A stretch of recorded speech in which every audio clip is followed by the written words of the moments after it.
Hey, Slick Audio folks.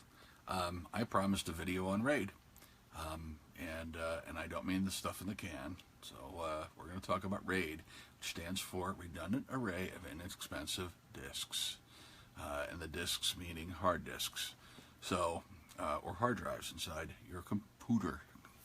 So there's been a lot of confusion, I think, and a lot of questions. The only reason I assume that it's confusion is because there's been a lot of questions. So if there's questions, that means there's confusion.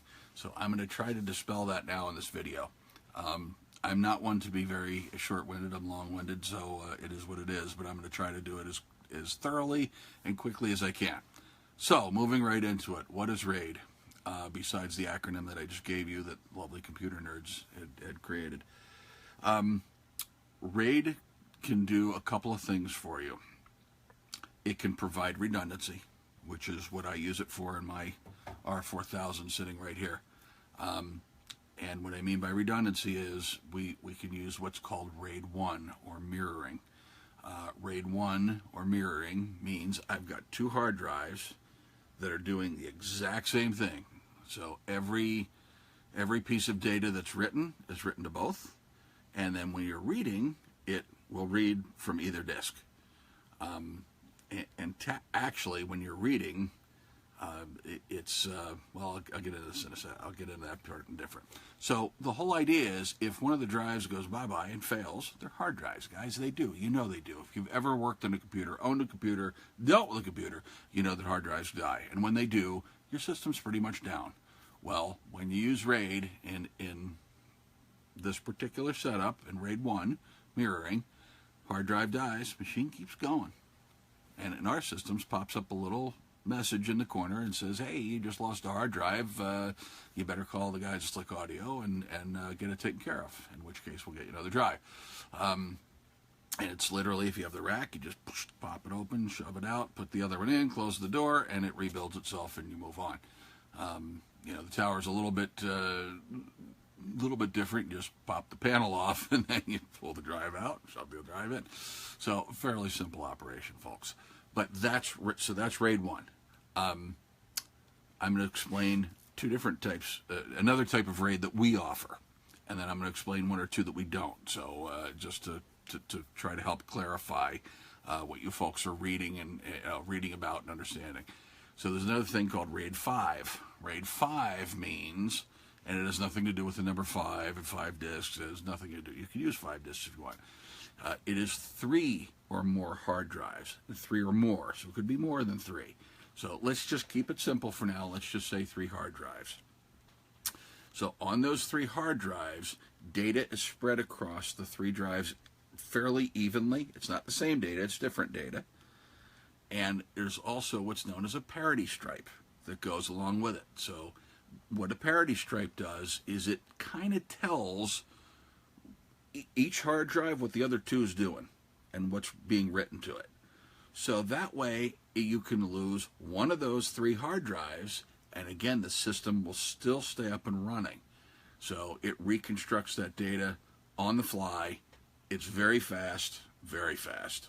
And then when you drop the drive in, it rebuilds itself. So parity is a checker, an error checker, if you will. It's to prevent failure.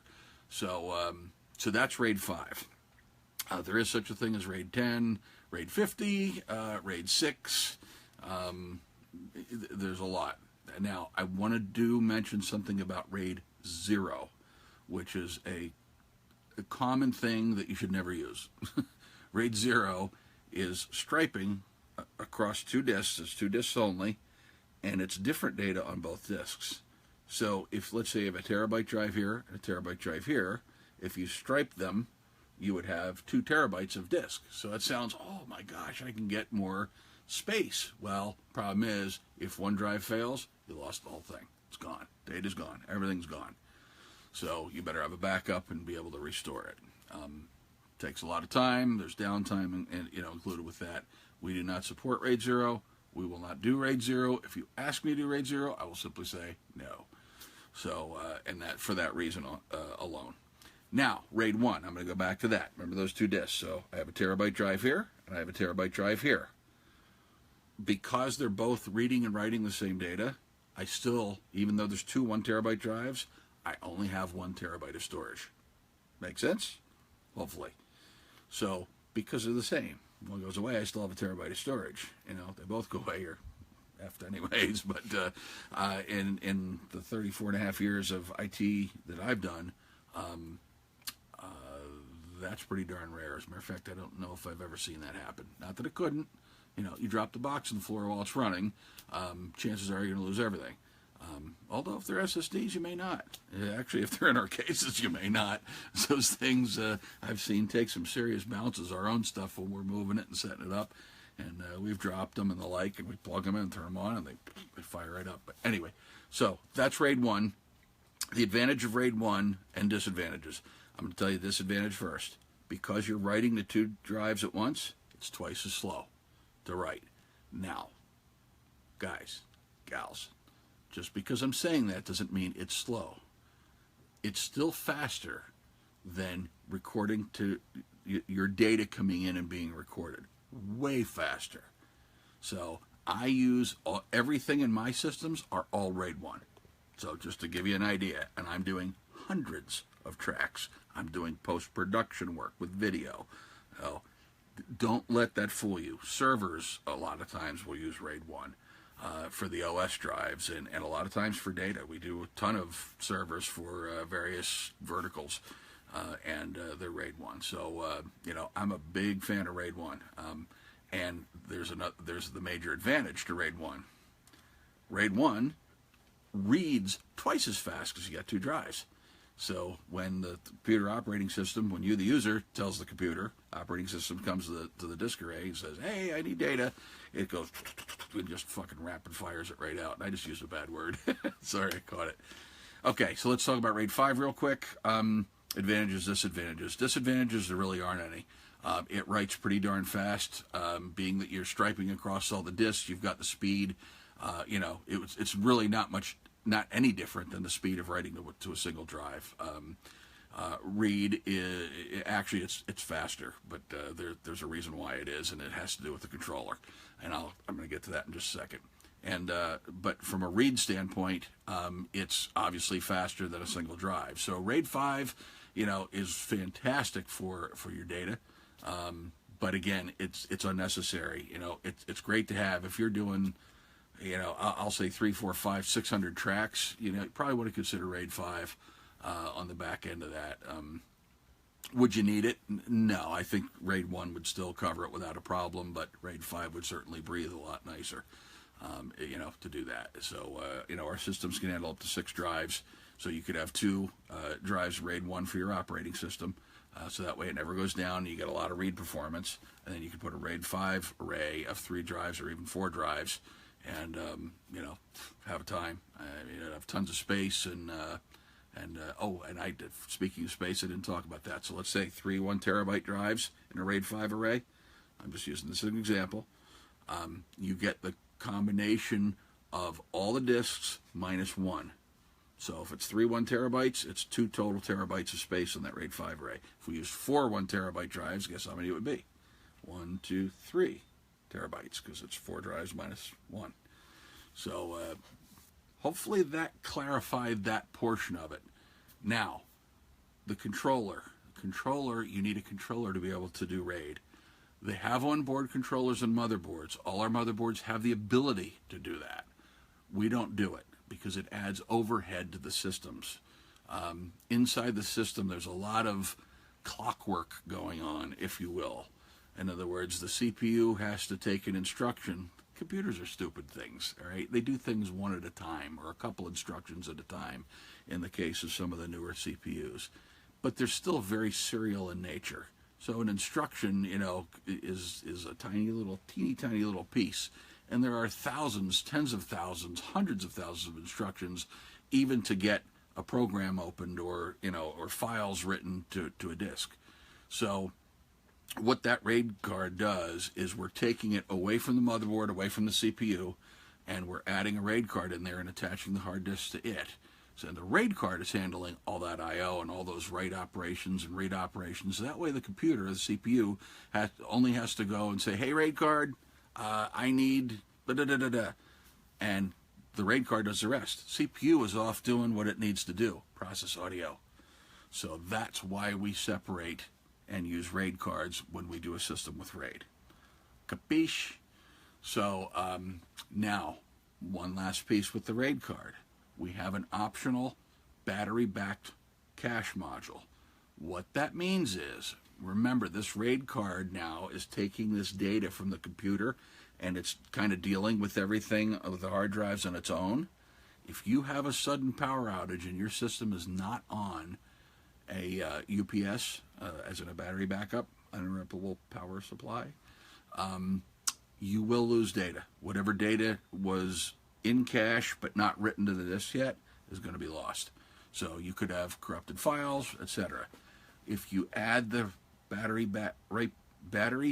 write back cache module, so that battery will then make sure that that data is held, so when the system does regain power, it will quick flush and write that data to disk, and it will hold it for days and weeks and months on end if need be. So if you don't want to lose data, I'd recommend you add that. And it does actually add to the performance just a hair. There's another little component in there. But anyways, I don't want to muddy the waters with any more. So, do you need RAID? No, not necessarily. It depends on your needs. If you're doing a super high performance system, absolutely should have RAID. If you're doing post-production work, I would recommend RAID. I think it's a smart thing to do. You're dealing with video now as well as audio. So you've got high bandwidth usage. You want to try to free up that CPU as much as possible. If you're doing 50, 60, 70 tracks, maybe only writing 8 at a clip, 12 at a clip, 16 at a clip, you don't need it. It would be overkill at that point. So our 5000 series, guys, the dual processor machines, comes with it. You don't have an option to take it out. So we figure if you need two Xeon processors to do work, you probably need the RAID card too. That's a real workhorse. That thing will just chunk ungodly amounts of tracks and video. The 4000 series, it's optional. So there you can get all the horsepower in a single CPU version of the 5000. They're basically identical machines, only one's, well, not really, but sort of, kind of. Configuration-wise, they're very similar to one another. Let's put it that way. The motherboards are different, but they're single CPU, and we give you the option if you want to add RAID or not. So it's up to you. It's a cost-cutting measure. You cannot. They're expensive. Those cards are very expensive, but for what they do for you in performance, it could be worth it. So the 2000 series does not. It's just straight up computer. And obviously laptops don't, whether they offer RAID or not on the motherboard, we wouldn't use it, so it doesn't matter. So for this discussion, no. So so we're back down to the 4000 and 5000. So whether you need it or not, that's really up to your needs. If you're a really high performance user, you're in a commercial studio, or you absolutely positively, let's say even if it's your home studio, and you absolutely positively need that data redundancy, then make sure that system doesn't go down ever, or your backup habits aren't that great, I would highly recommend doing RAID. If your backup habits are fantastic and you're always backing up, and your downtime is something that you could handle until another hard drive comes in, then I would say you probably don't need RAID. It's just that simple. So if you have any questions, give me a call. 570-371-5800. You're going to hit option 2. Oh, there you go. There, Chris is going there. You're going to hit option 2, which will take you to the Slick Audio site. And from there, you can get the sales, which I believe is option 1. And after that, so it's option 2, then option 1. And you'll get Chris, you'll get myself, you'll get a human being that can answer the question, do I or do I not need it? Or we can clarify a little bit deeper as to what RAID can or cannot do for you. It is not a magic wand, guys, but it certainly does help. I have RAID in my machine for the sole purpose, not so much I don't have time anymore to do the amount of work that I want to do. But downtime to me is absolute no-no. And it takes me days and days and days, if not close to a week, to get a machine rebuilt, if you will, from all the applications and the bazillions of plugins and VIs that I have. It's not worth the time for me to not have a bloody RAID card in there and multiple hard drives. It's worth the additional cost by far. So to have that added data protection, and I am good at backing them up. By the way, we use we have a cloud service on our other side called Eagle Nest. That if you guys want to back up to the cloud, we can offer that to you as a service as well. So kind of all falling into the hard drive thing. Hope that answered your questions. Sorry the video is a little bit long, but it is a very complex topic, and I want you to understand what it is that you're buying. So you're not just making a decision blind saying, well, they should, Slick says you should use RAID. Well, I'm only telling you use RAID if you need those, what I just told you. So thank you so much for watching. We'll talk to y'all very, very soon. Be good. Bye.